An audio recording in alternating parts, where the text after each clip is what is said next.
Hello, everybody, and welcome to Irish Hypnotherapy Conference 2026 Meet the Speaker Series. I am here with Scott Sandland of Hypnothoughts. And Scott, you yourself are your own accomplished hypnotherapist. Yeah.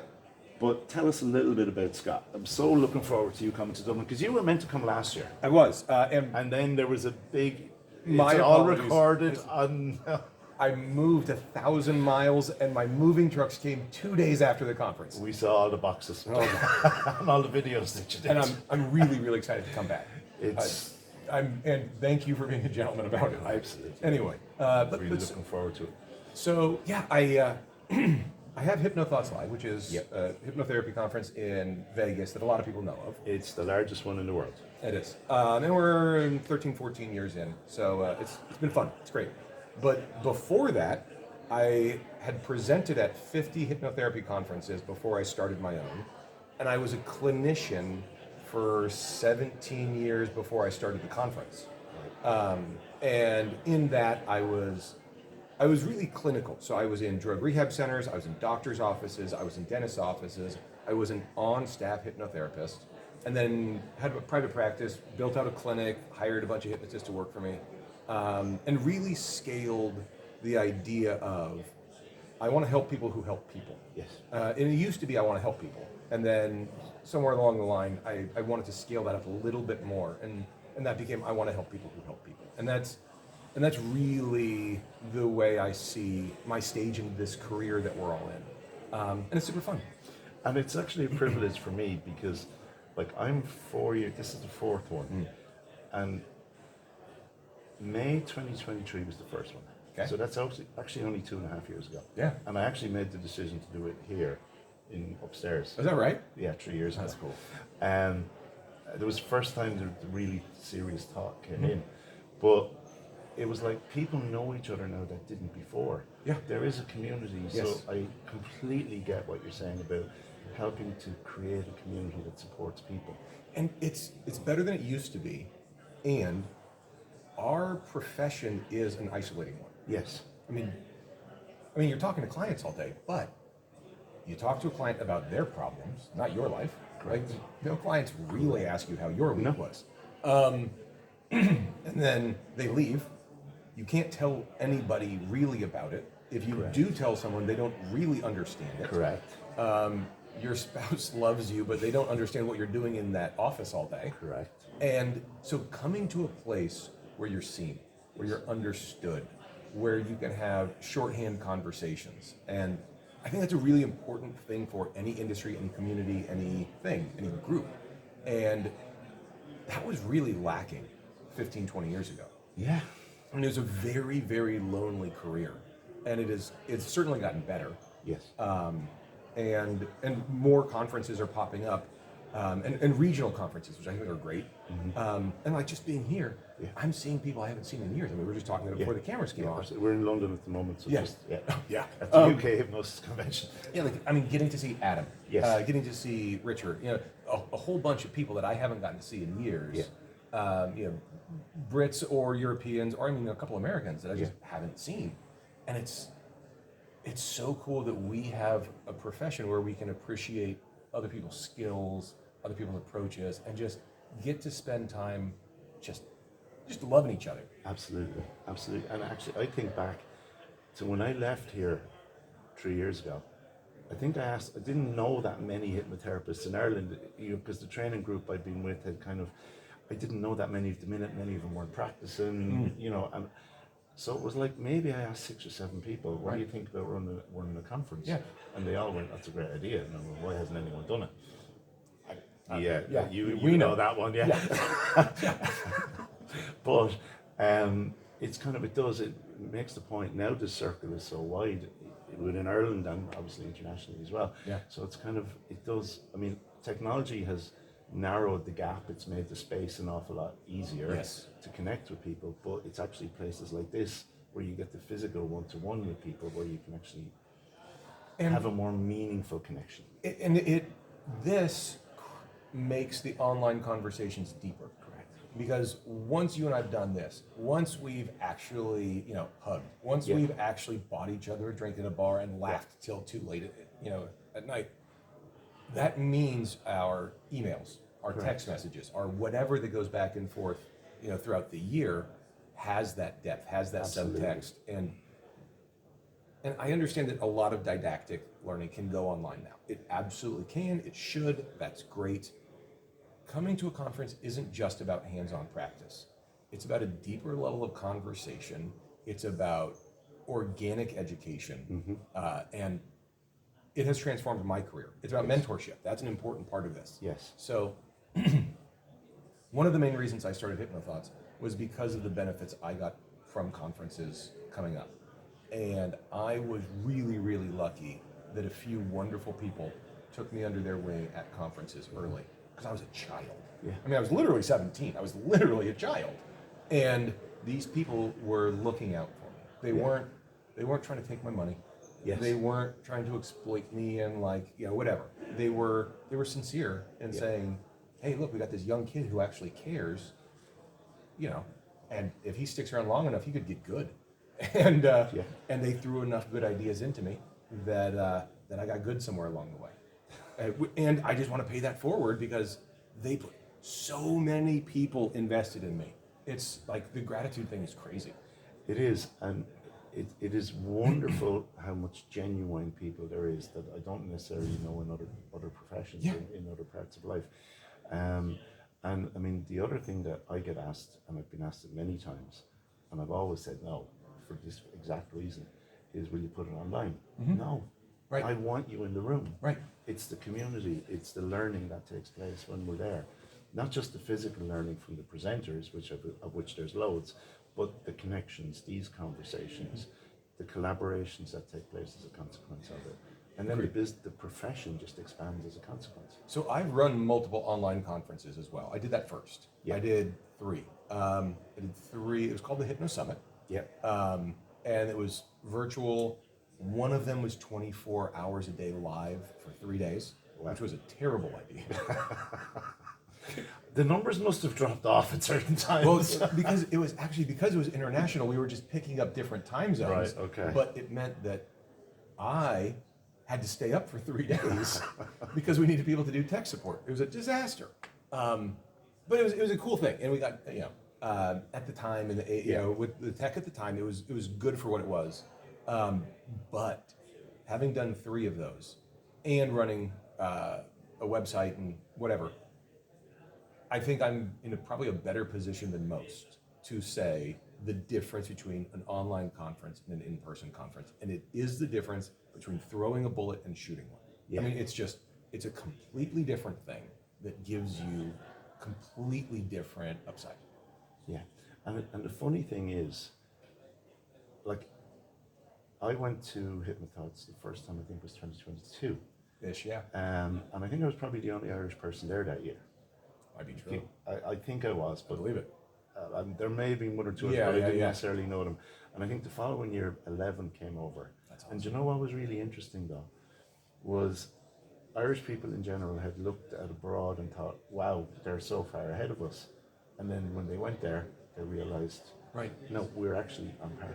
Yeah.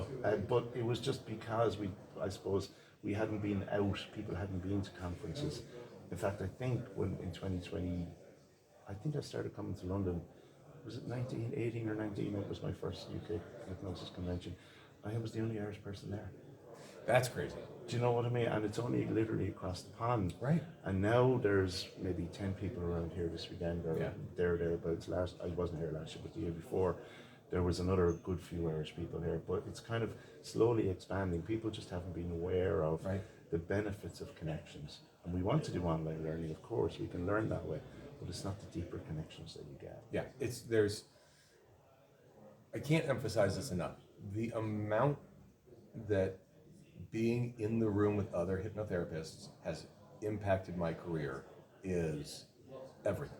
Yeah, and absolutely right. The other question I have for you, because I know, and you're doing the Hypno Summit as well now at the moment, or the AI Summit, isn't it? AI Summit. AI Summit, yeah. So you're doing that because you will be talking about AI in Dublin. It's a field that is growing at an exponential rate every week. There are so many new things happening. It is. So, to the therapist who isn't using AI, what do you say to them? Or what do you see the benefits of AI? And I know that can be a never-ending thing. So Yeah, within, I mean, how much time do we have? So I'd say this. AI is the defining technology on the planet. The same way that cell phones were 10 years ago, or whenever that was, like whatever iPhone 2 is, right? Like, right there is kind of an inflection point. And AI is at that same spot as sort of iPhone 1, iPhone 2 right now. And when the iPhone came out, people were like, it doesn't have a keyboard like a BlackBerry. This thing's never going to take off. And that's where we are with AI. Yeah. It's rough around the edges, very much. There's these hallucinations, the interface is weird. People haven't really even figured out how to turn it into a product. Like, ChatGPT is not like actually a really well thought out product. I mean, they don't have an interface. It's a circle. Like, that's right. Yeah. There's nothing. It's got an attitude if you want. But it does, it's so early. It's so early. If people think they're late, they're wrong. It's so early. And we are the perfect people to learn AI because it's about linguistics. Yes, absolutely. I mean, the large language models, the ChatGPTs, the Geminis, the Grok, the whatever, they're all about effective use of words. The term abracadabra means to speak into existence. Yes. And this is the stage of life we are in now, where we get to speak things into existence with the AI. And it is, so I've been doing AI for almost as long as I've been doing the conference. I don't know how many patents awarded at this point, because we just got more from the lawyer the other day and I haven't signed the paperwork. You will when you go back. We got to go back and forth with the patent office. It's a weird thing to learn how to do. But dozens of claims, dozens and dozens of patent claims awarded in AI. And I have spoken to the United Nations on AI. I've spoken in, 3 continents on AI.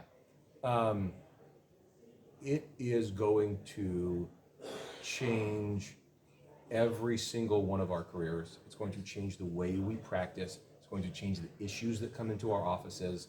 It's going to transform society way more than cell phones did. And if you think about just not having a phone now, that's what it will be like in 4 years with AI. Yeah. So I'm teaching, all that to say, I'm in Ireland. I'll be coming to teach on AI. I don't know what yet. I mean, I have a general idea, but I don't know how it's going to evolve over the next year. And so the course will adapt to state of the art, to the best of my ability. Yeah, absolutely.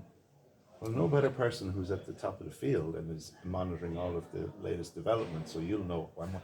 And from someone who is both a hypnotherapist and a conference organizer, you're now going to be able to link that directly to your talk and go, this is what's most relevant for hypnotherapists. Yeah, I mean, Hypnotheraoy Live has an AI assistant that runs a part of our conference. Actually, we have 2. We have an internal one and an external one.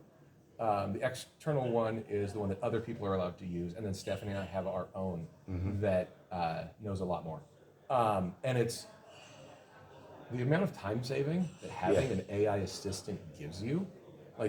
I'm giving the closing keynote tomorrow night here, and I stream of consciousness on a dog walk my first draft of this keynote, and then put it into the system, and I use Notebook. And so I just went back and forth and iterated the talk, tightened and condensed, and that refinement process is what I used it for.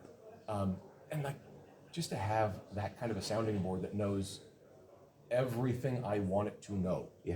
And I've just dumped so many, hypnotherapy resources into it that it knows the game, and so it can help me talk it all through.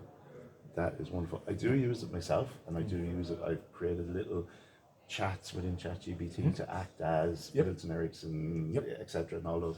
And actually, the engagement with it is wonderful. It becomes a conversation. Yes, it's amazing. But then you can also use it for so many other things, practical day-to-day stuff, as well as the actual theoretical conversations. Yeah, it's weird to think about. I mean, really think of it like a cell phone. I can't emphasize that enough.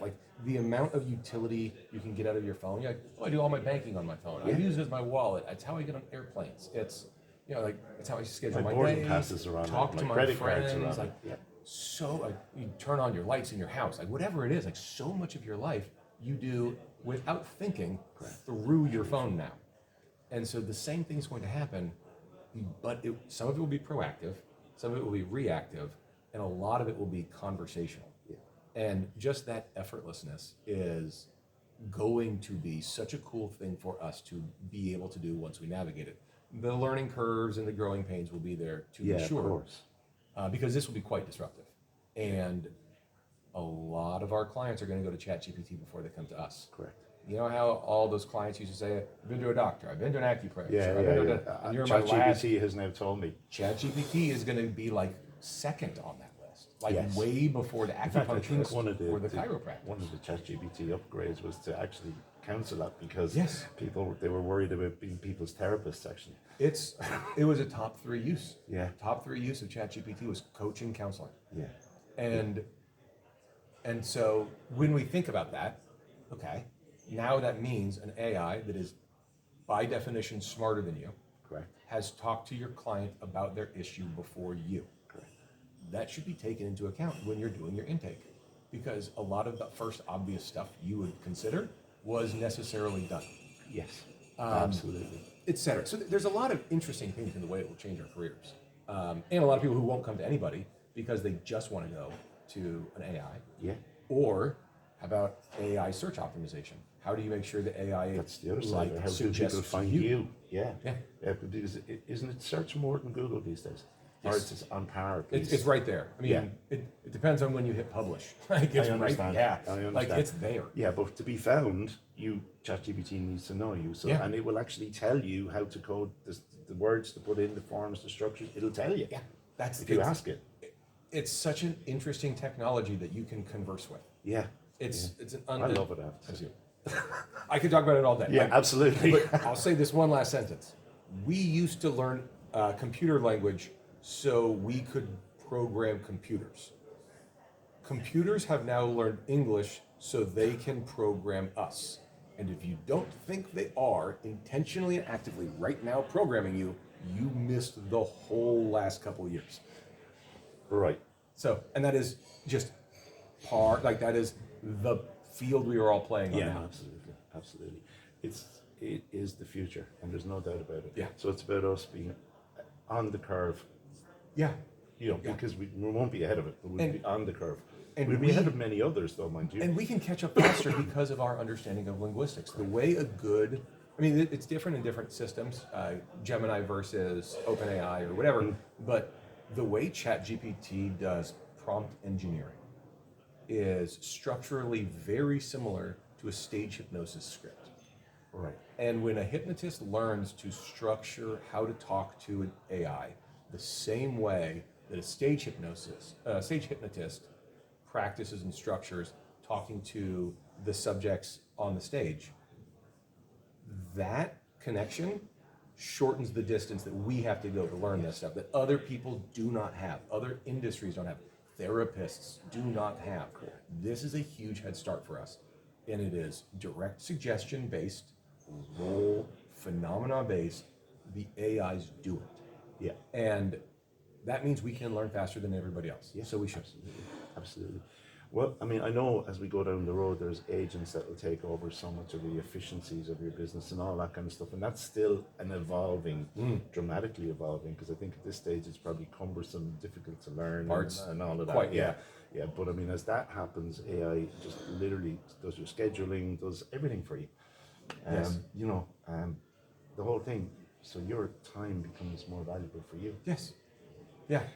Well, Scott, thank you. I can't wait to see you in Dublin. I'm so looking forward to it. And I'm looking forward to seeing the people. It's going to be an amazing experience. Yeah. It's going to be wonderful. I mean, I think I said to you yesterday, I modelled Dublin on a cross between London and Hypnothoughts. So I'll wait for your verdict when you come back. Well, I'm loving this one. This is my first time at this one. And if you've figured out how to get a little of this and a little Hypnothoughts together in Ireland, it's going to be awesome. Yeah, it's called the fun part, but we're good at that anyway. Yeah, right. Listen, thank you. My pleasure. Thank you. And to everyone watching, www.irishhypnotherapyconference.ie for all of the details, and I can't wait to see you in April in Dublin. From me and from Scott, thank you so much for watching. Have a beautiful day. Take care.